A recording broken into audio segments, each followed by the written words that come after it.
Hey there, friends. It's your Celebrate Recovery Ministry leader, Aaron here, aka ML Aaron. It is an absolutely beautiful Sunday evening. It's been a good day. Had the opportunity to go and just worship the Lord this morning and hear my pastor bring the word. I got a lot accomplished around the house today. Folded 2 weeks worth of laundry. Oof. And then had the opportunity to go back to church this evening and have a meeting with my Celebrate Recovery team and, again, my pastor. It's been a really good day. It's also good in the fact that this past Friday night, Celebrate Recovery at my church, Hazelwood Baptist Church, 6161 Howder Road, Hazelwood, Missouri, 63042, we started our brand new calendar year of Celebrate Recovery, which means we started with lesson number 1.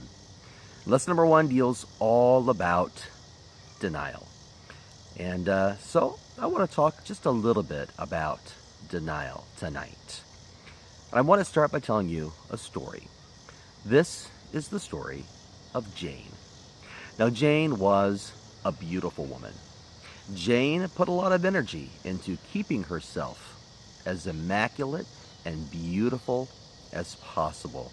Nary a hair out of place. Jane always wore heels and pearls.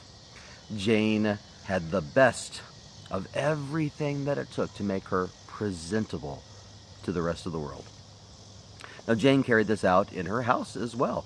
Everything in its place and a place for everything. Jane was an immaculate person.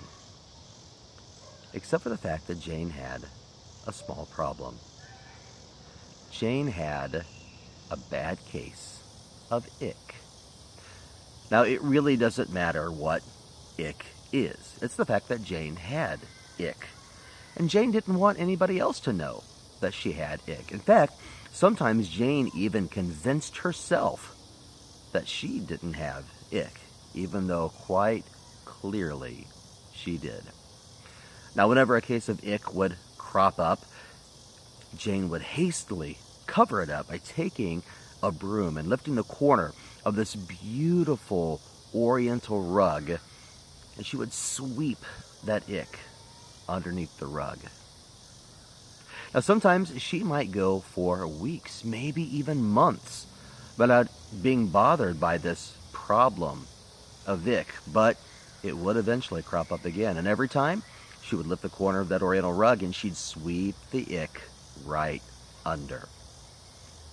Now, those instances when the ick returned began to grow more and more frequent, more and more common, and she would have to sweep more and more ick under the rug, and eventually it never stopped happening.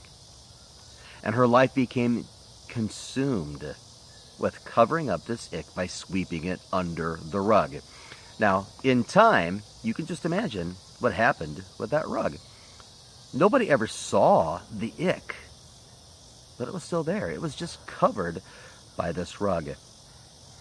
And after weeks or months or years, there was a huge hump in this rug where the ick lay just beneath the surface, but no one could tell what it was. And then one day, Jane, rushing about hastily, trying to go about her daily activity of covering up the ick, tripped on that big hump in the rug. And she fell. And she fell hard. And that's denial. Denial is saying that something you are dealing with isn't there, or it's not a problem, even though it quite clearly is. And in time, that denial is going to make you fall, and fall hard. You're going to be just like Jane. Denial is a killer. And it's a killer because if we don't own up to, fess up to what we're dealing with, how can we get better? Denial is a killer. In denial, you might hear yourself or someone else saying things very similar to to these statements. I don't have a problem. I don't have, you might have a problem. Me, I don't have a problem. Or, well, I don't drink as much as he does. Or, well, if you wouldn't nag me, I wouldn't do that. Or, you make me feel this way. Or, I don't hurt you. You're just too sensitive. I'm not the one being hurtful. If you find yourself saying those things, or any iteration thereof, you are probably living a life of denial. In recovery circles, we like to say that denial does 6 things. Cheat sheet eyes got to look down. Denial disables our feelings. When you are firmly in a place of denial, you become anesthetized. You don't feel what's going on around you as you should, because you're putting so much energy into the thing that you're trying to cover up. Well, speaking of energy, that's the next thing. Denial is energy lost. Again, you're expounding so much energy trying to cover it up that you're exhausted. And think of how that energy can better be placed in the good things in life. Denial also negates growth. When you're in denial, you're not growing because you're stuck. You're consumed with taking care of this thing, covering it up where nobody can see, and you in turn make no forward progress. You don't grow. Denial isolates us from God. When you're in denial, you're basically saying, I can take care of this. And when you make it an I statement, you're taking it out of God's hands. And when God is not king of all of your life, you are isolating yourself from him. Denial also alienates our relationships, because you are no longer capable of feeling, because you're anesthetized. You can't then invest in the people that you love. And those relationships become strained. And sometimes those relationships end. And finally, denial lengthens the pain. Every time Jane swept something under that rug, it didn't make it go away. It just made the problem worse. It didn't shorten anything. It made a bigger problem that she then had to continually skirt around in an ever-widening circle.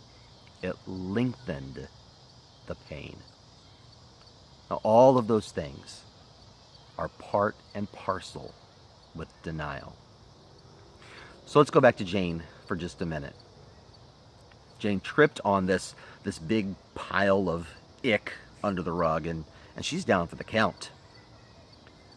Now, Jane basically has 2 choices to make at this point. Jane can choose either to stay down and continue her lifestyle of constantly sweeping it under the rug. But each and every time she does that, she's going to fall again. And eventually that fall is going to have devastating consequences. Now, the other choice that Jane can make is that she can fling back that rug. She can expose that ick, and she can clean house. She can take it and she can throw it away. She can get rid of it. She can get it out of her life. It's no longer a problem because she's fessed up to it and she's gotten rid of it. It's gone. She has stepped out of denial. Friends, if you think you're struggling with something, you know what you're doing is hurtful or sinful or wrong,